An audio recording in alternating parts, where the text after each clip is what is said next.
A very good morning to all my dear friends. I am Prashant Mavani. I hope you all are in good. Today is 1st October 2020. I would like to start today's discussion with this quote by Voltaire. Common sense is not so common. And he's right. Common sense is not a thing that is used by everyone, right? We find many people, they are not using it at all. And common sense is such a powerful tool that if you have good common sense, then you can solve many, you can avoid issues, and you can, if you are into a problem or issue, then you can come out of it as well using common sense. With this, dear friends, StudyIQ team has designed a smart course. So this smart course is for Civil Services Examination. It covers your pre as well as mains examination, and to find out more about it, all you have to do is download our mobile application. Till 8th October, EMI offer is also available. You can download the PDF of today's lecture from my Telegram channel. Please make sure that you share this lecture with other students. Hit the like button if you learn something from today's discussion, and don't forget to subscribe to our YouTube channel. On our table, we have 5 important articles. The first 2 are associated with Babri Masjid demolition verdict that was issued yesterday, 28 years ago, precisely on 6th December 1992. This incident took place. As you can see on your screen, this is a very famous photo, picture. You will find videos, audios, and so many material on this thing. This building, this masjid, was demolished by, like I would say, I think some 100 plus people. And this thing took place 28 years ago. And this indicates that after 28 years after this incident, if justice is delivered or a verdict is delivered on it, then this itself indicates that the wheels of justice in our country are moving very, very slow at a snail's pace.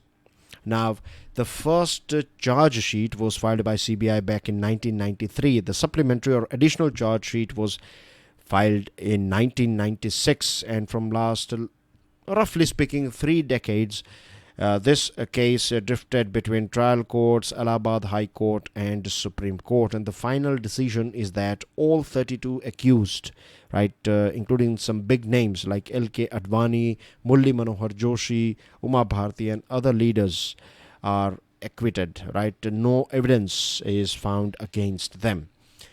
Now, one Justice Liberhan Commission was also appointed or constituted by the government, and this commission said that the report said that this claim of spontaneous riot, the defender, what they are saying is they are saying that the defense side is saying that it was all spontaneous, it was not planned, but this Justice Liberhan Commission has said that it was neither spontaneous, it was no voluntary, it was a well orchestrated and planned thing, right? It was thoroughly planned.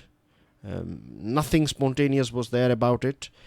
But here we find a big difference between the findings of the report and the trial court verdict. The judicial process is still not over. Keep this thing in mind. Appeals before High Court and Supreme Court could take place. So it's not over yet. Even after 28 years, this is not over. It will be challenged in Allahabad High Court, and if if the parties involved in it are not happy, then it will be challenged in Supreme Court also in future. When it comes to our track record, India's track record in prosecuting communal rioters, then we find that the result is very abysmal, right? It's not impressive, it is appalling that so many people in our country, right, we find these hooligans, they take part in riots in different parts of our country, and they do stone pelting, they will destroy public property and so many things, and the case goes on forever. And if you see there are 100 cases, then out of only 1 or 2 cases you will find people will be identified, and the whole process will reach its judicial or logical conclusion, or else you will find that most of them will go scot-free.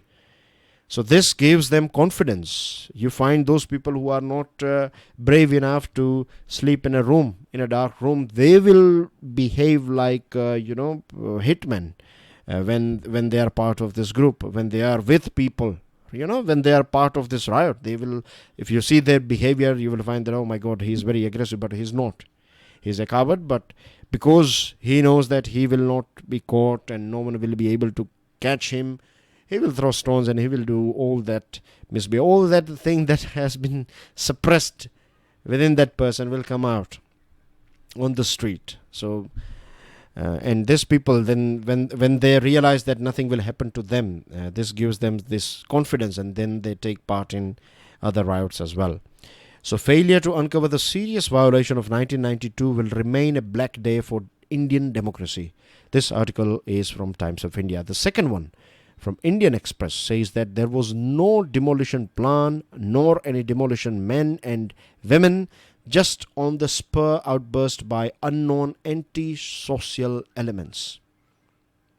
This is the crux, or this is the essence of the verdict by the special court in Lucknow. Right? This is what the court said.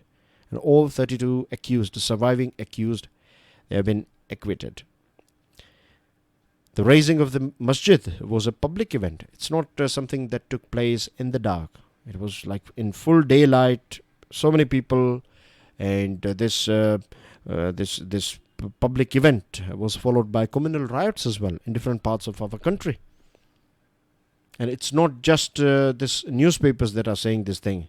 If you see Supreme Court verdict on this Ayodhya case, November 2020, Supreme Court has called, I beg your pardon, this is November, I think I made a mistake in writing this date here. Ignore this thing for now, right? I will explain it to you tomorrow.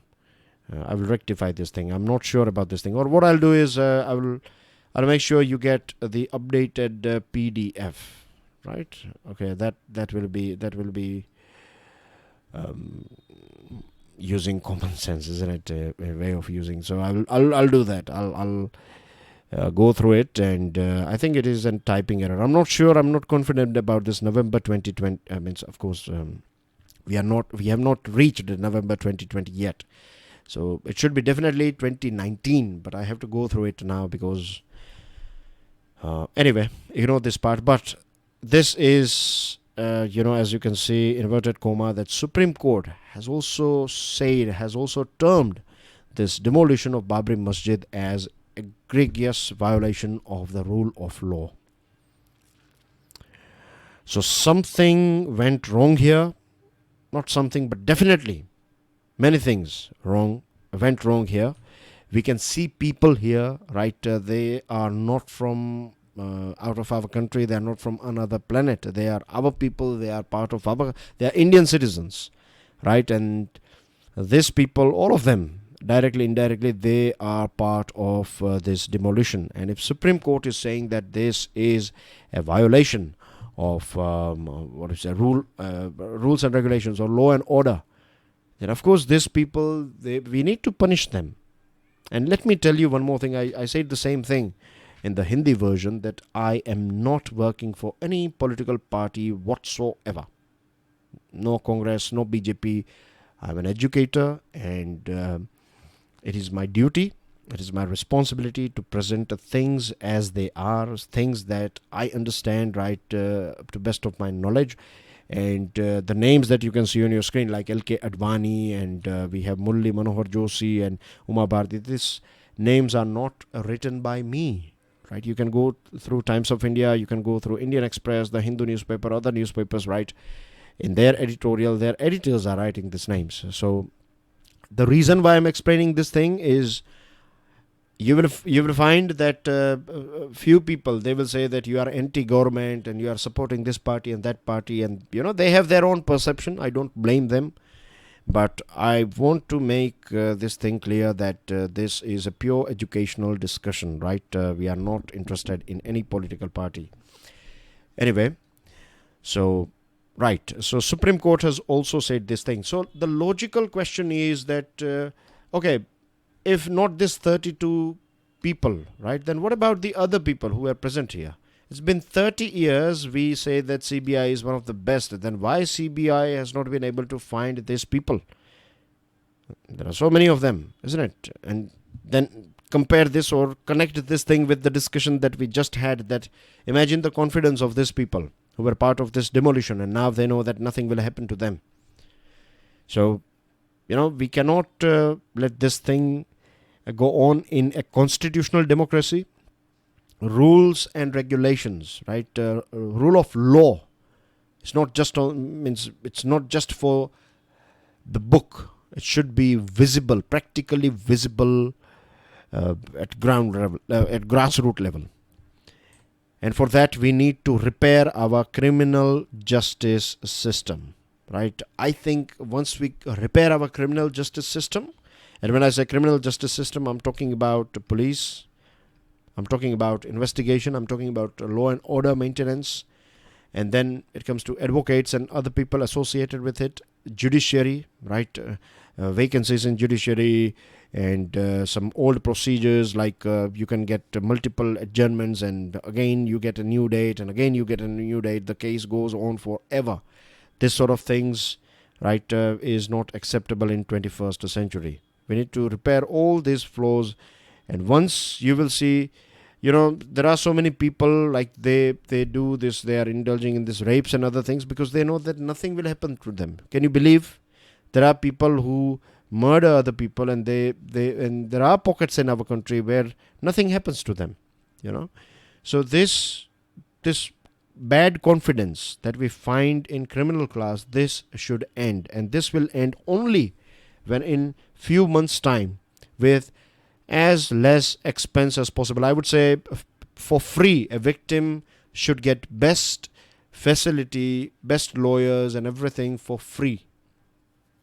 And if everything is done on, we should not have any fast track court. Every single court should work on fast track basis.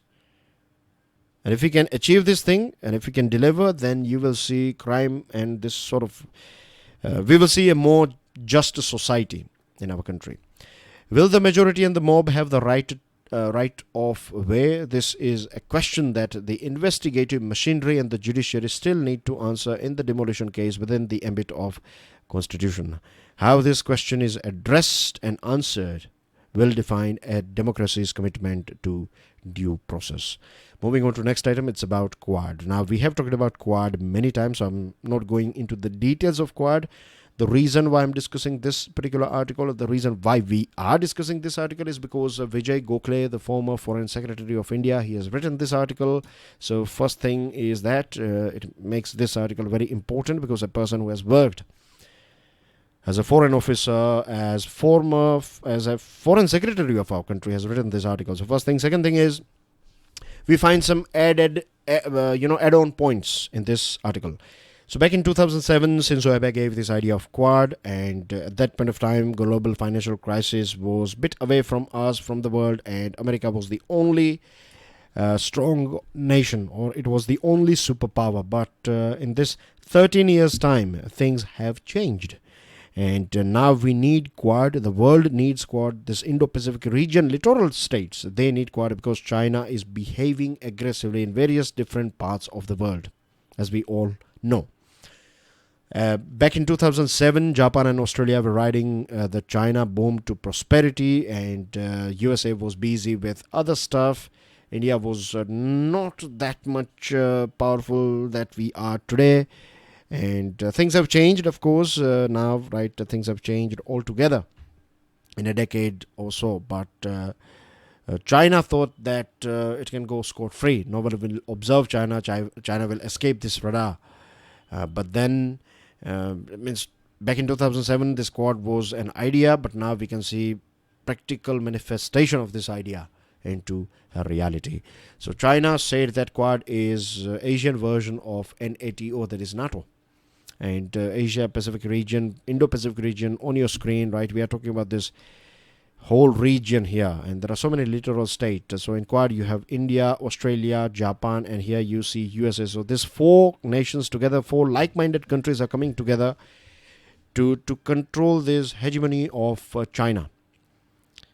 Now, You know what China did? 9-dash line. It has created its first overseas military base in Djibouti. Djibouti is a country, this tiny nation, tiny African nation that you can see here.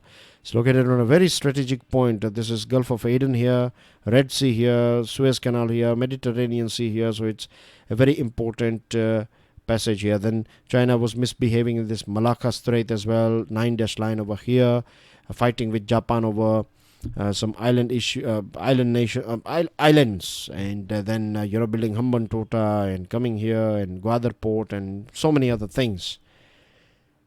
So now, and then later on, this Philippines Philippines filed a case against China, and this arbitral award was against China, but China rejected this thing. So now the world knows that we need a Quad, particularly these 4 like-minded countries. They know that we need a Quad. But Quad is not just about military, it is more than that. In fact, China has established a quadrilateral cooperation and coordination mechanism with Afghanistan, Pakistan and Tajikistan. China has one more group with Pakistan, Afghanistan and Nepal. So Quad is no exception. It's not that just these 4 countries are building Quad, but we need to make it a bit more democratic. It should be more transparent, right? Chinese Quad is not transparent. This definitely should be, because this Quad is made by 4 democratic nations. First thing. Second thing is, it should include other countries in it as well. It's not just for these 4 countries. It is for the economic and security interest for all littoral state of Indo-Pacific region. The global pandemic and global economy global pandemic is rising, global economy is falling down. So it's a very tough situation for these 4 nations and other nations. But this is an opportunity for all of us to come together and to make sure that China's aggression is controlled. The ministerial meeting that is going to take place in Japan in coming days will play a very important role.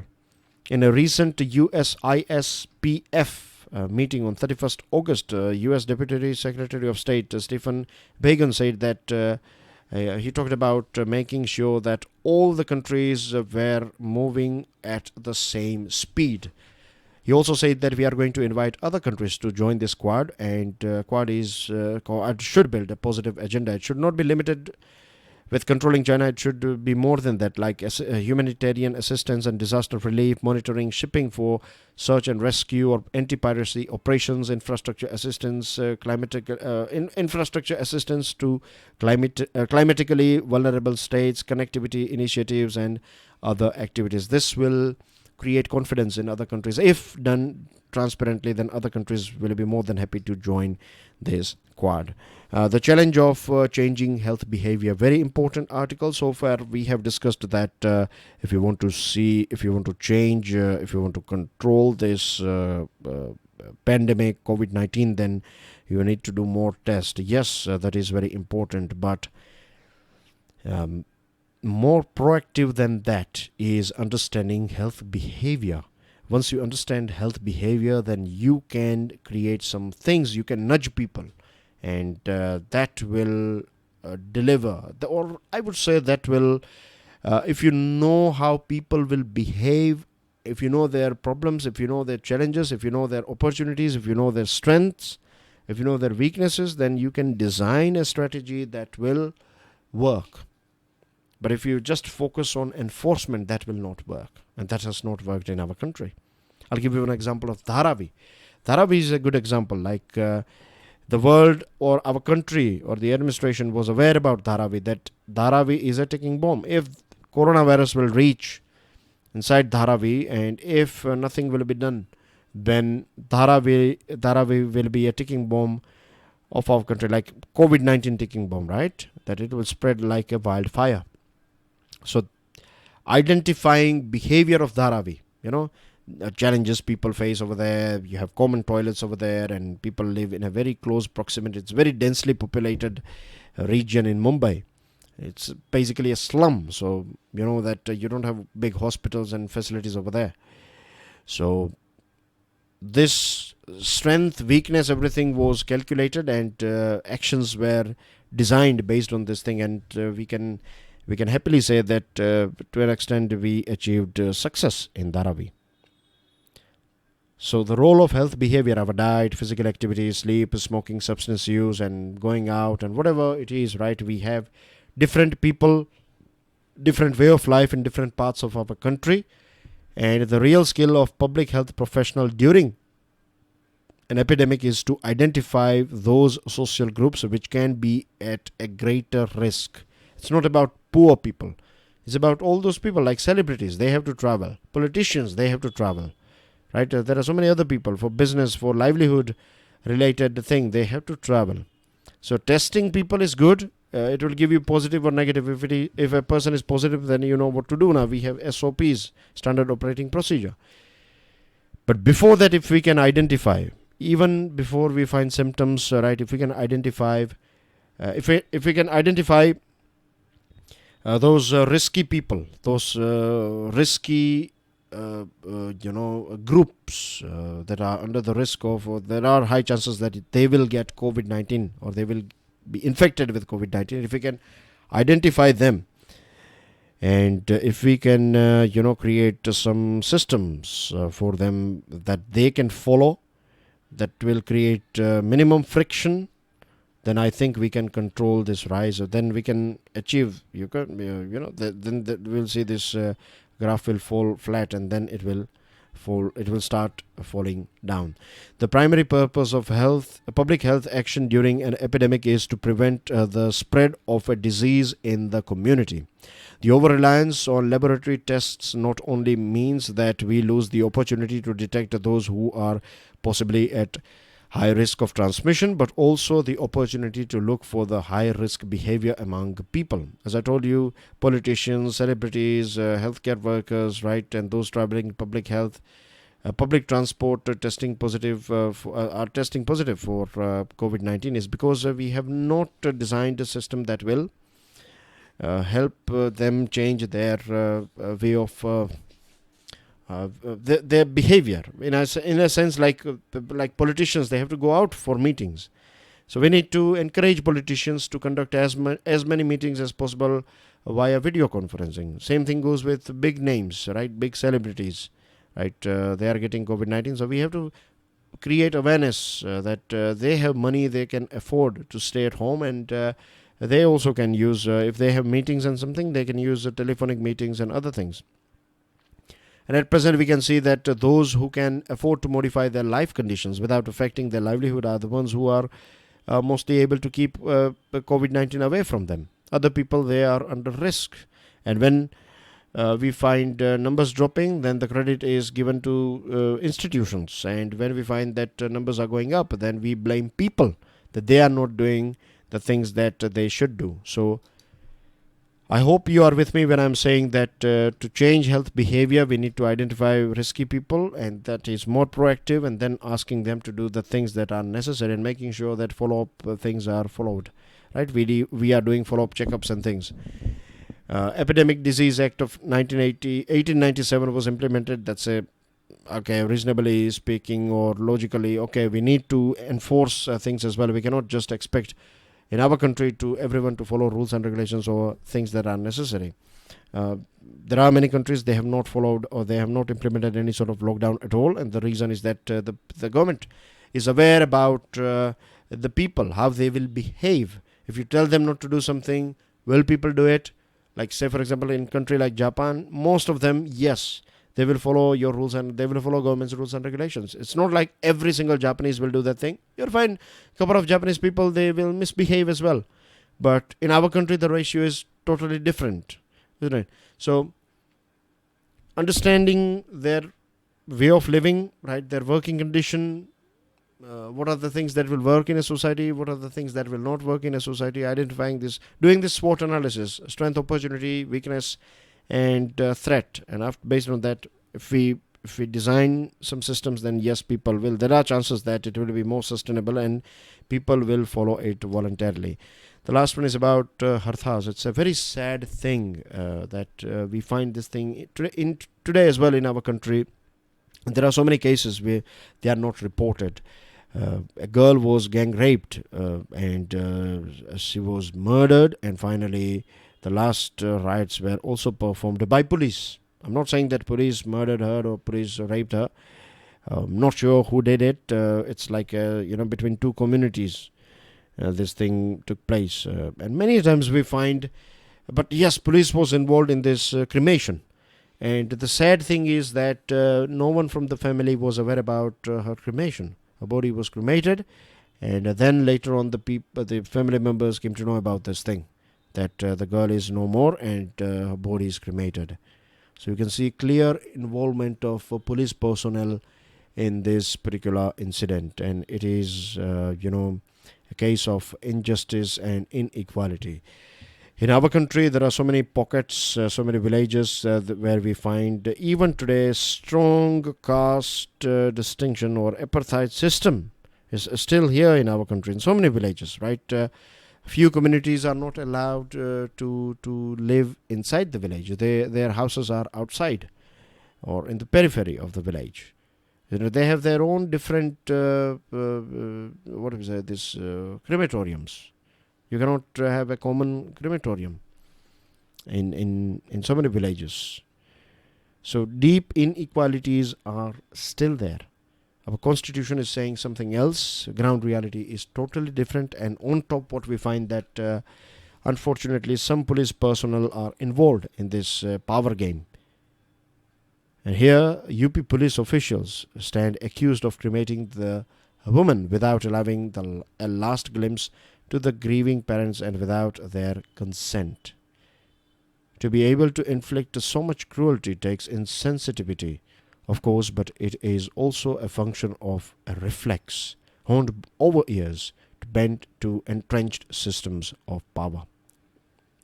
Extrajudicial killings are projected and celebrated as justice despite reprimands from the Supreme Court, and no police officer is held accountable.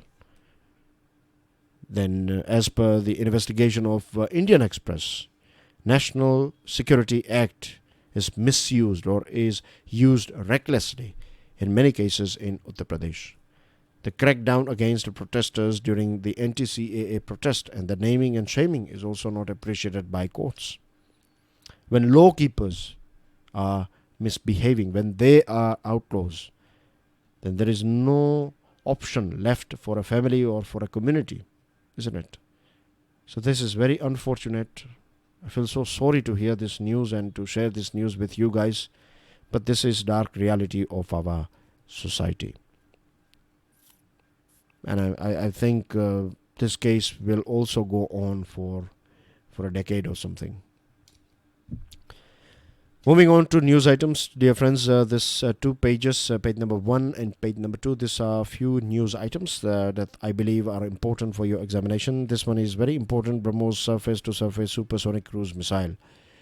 Make sure you go through news items and read them and note down important points if you think they are important to note down. There is no specific way to note down things, but I'm just saying that if you think something is important, then go for it. And that's everything from my side. Thank you very much for watching this video. I'll see you soon. Till then, enjoy your studies. God bless you all. Jai Hind.